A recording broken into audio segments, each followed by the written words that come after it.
जमीनी स्तर की खबरों के लिए आप जुड़े रहिए हमारे यूपी ग्राम क्रांति न्यूज के साथ।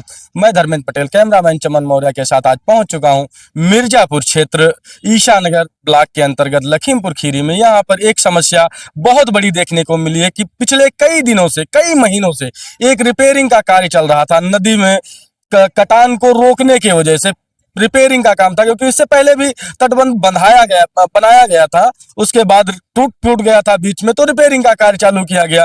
इस जगह पे अगर देखा जाए तो जो रिपेयरिंग का कार्य किया गया था, जो नया बनाया गया था, वो पहले ही अभी जो बाढ़ आई या हल्का सी बारिश हुई थी, बारिश में थोड़ा पानी लगा, पानी लगने के बाद पूरा तटबंध इस साइड का बैठ गया है। पानी, जितनी भी जियो बैग की बोरियां लगाई गई थी साइड में, वो पूरी की पूरी जमीन के अंदर बैठ चुकी हैं। और इस पर पहले भी एक वीडियो बनाई गई थी, उसमें लोगों का एक कहना था कि भैया यहाँ पर मेड पंप के द्वारा बालू निकाली गई है। एक्शन साहब भी मौके पर आए थे, मौके पर आकर के उन्होंने एक शब्द बोला था कि दोबारा यहाँ पर मेड पंप से बालू ना निकाली जाए।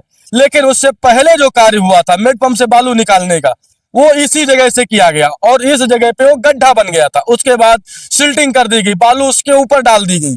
अब वो बालू बैठ गई है। लोग यहाँ पर आक्रोशित हैं, ग्रामीण आक्रोशित है, क्योंकि अगर ये तटबंध दोबारा से कट गया तो पूरा गांव साफ हो जाएगा। पूरा गांव के जो मकान बने हुए, एक भी मकान नहीं बचेगा, क्योंकि जो समस्याएं गरीबों के लिए होती हैं उस पर कोई ध्यान नहीं देता। हमारे विधायक जी भी इससे पहले तकरीबन 15 या 20 दिन पहले यहाँ पर आए हुए थे। उसके एक दिन पहले एक खबर चलाई गई थी, बालू और मिट्टी मिक्स करके भरी जा रही थी बोरियों में। वहां पर लोगों का ये जवाब आया था ग्रामीणों की तरफ से, भैया अगर ये बालू की मिट्टी बोरियों में अगर भरी जाएगी तो ये बैठ जाएगा। उस तरह से वो भी बैठा हुआ है। और इस साइड में तो पूरी की पूरी बोरियां चली गई है, कार्य दोबारा से चलते हुए नहीं नजर आ रहा है।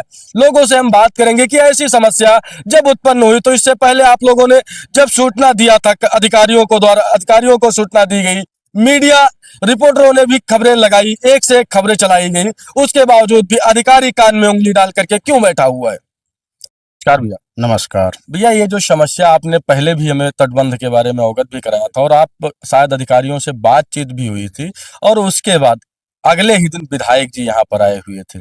आप लोगों की जानकारी में था कि विधायक जी आए हुए हैं? बहुत बिल्कुल लास्ट टाइम में पता चला तो हम लोग गए और विधायक जी से भी रिक्वेस्ट की थी अच्छा अच्छा। कि थोड़ा काम यहाँ पे अच्छा हो जाए। विधायक जी से आपने बात किया था इस विषय को लेकर के, जानकारी दी थी? जी जी, विधायक जी से भी कहा था मैंने हाँ। कि यहाँ पे जो ये बांध का काम बोरियों का हो रहा है, इसके बाद में परकोपाइन का भी अगर हो जाए, आप कोशिश कर दे तो हो सकता। लेकिन विधायक जी ने कहा कि ये बड़ा लंबा खर्च है और अधिकारी ही ये कर सकते हैं। तो अधिकारी भी वहाँ पे मौके पे मौजूद थे। हाँ, एक्शन साहब शायद उस दिन आए हुए थे। तो कहा कि ये सबसे अच्छा काम है और मजबूत काम हो रहा है, उसकी जरूरत नहीं पड़ेगी। मतलब ये जो कार्य है यहाँ का जो अभी बैठ गया है, ये सबसे अच्छा कार्य है, सबसे अच्छा और सबसे मजबूत काम बताया था। विधायक जी का कहना। इसकी मजबूती ये है कि दरारें पड़ चुकी हैं, ये नीचे धंसता जा रहा। पहले तो यहाँ बहुत गहरा पानी था, उसको मिट्टी से भर दिया गया, फिर उसके ऊपर जब बोरी लगी तो वो नीचे धंसती जा रही। नहीं, इसके ऊपर जब बालू डाली गई थी उसकी भी हमने एक खबर भी चलाई, प्रकाशित की थी। हाँ, गाँव वालों ने भी विरोध किया, आपने भी खबर चलाई, लेकिन उसका असर कोई यहाँ नहीं दिखाई। मौके पर एक्शन साहब भी वहां पर उस समय मौजूद थे। यहाँ पे काम करने वाले जिस तरह से चाहते थे वो उसी तरह से करते रहे, गाँव वालों की एक भी नहीं सुनी गई, ना गाँव वालों की ना अधिकारियों की। अब हाँ, अब अधिकारियों या काम करने वालों की मिली भगत हो या क्या हो, इसका नहीं कुछ पता चल रहा, लेकिन काम कोई ये संतोषजनक नहीं है, संतोषजनक कार्य नहीं है ना। जी। क्योंकि समस्याएं जिस प्रकार से अभी पहली बार में देखने को मिल रहा है, इस प्रकार से अगर जैसे पानी ज्यादा हुआ तो ये तो पूरा का पूरा साफ हो जाएगा। बाढ़ तो है नहीं, ये तो नहर बंद हुई उसका पानी है। अच्छा अच्छा। और इसी पानी में जब इसका ये हाल है तो बाढ़ जब आएगी तो इसका तो कोई नाम निशान नहीं रहेगा, पता ही नहीं चलेगा कि यहाँ पे कोई काम हुआ। और फिर जहाँ पे बोरी लगनी चाहिए थी वो सब मिट्टी से भर दिया गया है, सिर्फ जहाँ पर बोरियां लगनी थी वहां पर बोरियां नहीं डाली गई, मिट्टी भर दिया गया, सिर्फ मिट्टी और बालू से उसे भर दिया गया। अधिकारियों से आप लोगों की क्या अपील रहेगी इस तटबंध के कार्य को लेकर? से अपील है कि काम इस तरह से हो जाए कि गांव सुरक्षित हो जाए, और गांव क्या, ये अगर यहाँ पे अच्छा काम हो जाए तो पूरा एरिया सुरक्षित हो जाएगा। यहीं से कटान की संभावना बढ़ती है और पानी यहीं पे सबसे ज़्यादा खतरनाक होता। अगर यहाँ पे काम अच्छा हो जाए तो फिर ये पूरा एरिया सुरक्षित हो जाएगा। जैसे कि आप सभी लोगों को भी पता है कि ये जो कार्य है कोई 1000 2000 या लाख 2 लाख का कार्य नहीं है, करोड़ों का प्रोजेक्ट है हमारा। माननीय योगी आदित्यनाथ जी से भी एक ये सवाल है कि जब आप करोड़ों का प्रोजेक्ट ग्रामीण क्षेत्र में भेजते हैं तो उस चीज पर कहीं ना कहीं एक टीम ऐसी बनानी चाहिए जिसकी पूर्णतया वो जांच करे और ईमानदारी के साथ रिपोर्ट देनी चाहिए, ताकि कार्य किस प्रकार से हो रहा है और आपके नाम को किस प्रकार से बदनाम किया जा रहा है यहाँ ग्रामीण क्षेत्र में अधिकारियों द्वारा और उन ठेकेदारों द्वारा जिनको एक जिले में अगर देखा जाए, जिस ठेकेदार का यहाँ पर कार्य चल रहा है, इसी ठेकेदार को सारे के सारे प्रोजेक्ट किस प्रकार से मिल जाते हैं, जबकि जांच का विषय है ये।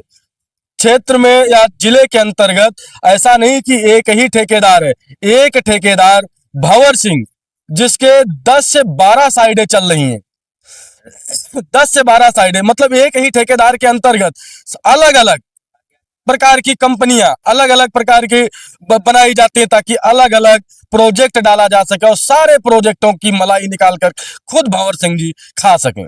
जैसे जब आप लोग यहाँ पर आते हो तो लोगों के द्वारा जो यहाँ पे कार्य करवाते हैं उनके द्वारा क्या समस्या उत्पन्न होती है?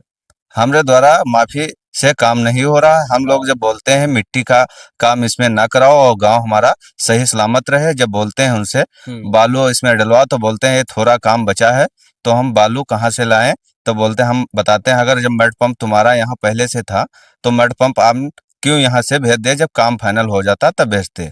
फिर उसके बाद में हमने जब बोला ये बालू सही सलामत नहीं भरते हैं इसमें, फिर बोले हम अगर ज्यादा बोलोगे तो तुम लोगों के ऊपर ज्यादा कोशिश करोगे तो हम कार्रवाई कर देंगे, फिर एफआईआर कर देंगे तुम्हारे। मतलब ग्रामीणों के ऊपर कार्रवाई होगी। पहली गलत काम जो है वो साफ साफ दिख रहा है और अगर कोई ग्रामीण बोल रहा है तो उस जगह पर उन ग्रामीणों के ऊपर डायरेक्ट एफआईआर दर्ज करवाई जाएगी, क्योंकि एफआईआर के नाम से उनको डराया जाता है ताकि एक व्यक्ति को डराया जाए, दूसरा व्यक्ति बोलने के लिए यहाँ पर खड़ा ना हो सके और कार्य हम मन माना करते रहे, किसी भी प्रकार की हमें कोई समस्या उत्पन्न ना हो, चाहे बालू भरे चाहे मिट्टी डालें या फिर हम बोरियां ही ना डालें, 1000 बोरियों की जगह पे 10,000 बोरियां चढ़ा दें, लेकिन कोई भी व्यक्ति यहाँ पर बोलने के लिए ना आए। ऐसा कार्य भंवर सिंह जी के जो यहाँ पर मुंशी ठेकेदार हैं उनके द्वारा कराया जा रहा है। कहीं ना कहीं गुंडागर्दी अगर देखने को मिल रही है हमें उत्तर प्रदेश के अंदर योगी जी की सरकार में, तो कहीं ना कहीं ये गलत है। जहां पर बोला जाता है गुंडागर्दी करने वालों को इस चौराहे से निकलते तो अगले चौराहे पे ढेर कर दिया जाता है, तो ऐसे भ्रष्टाचारियों पर कब योगी जी का हंटर चलता है वो देखने को हमें कब मिलेगा, इसका इंतजार हमें और हमारी ग्रामीण क्षेत्र की जनता को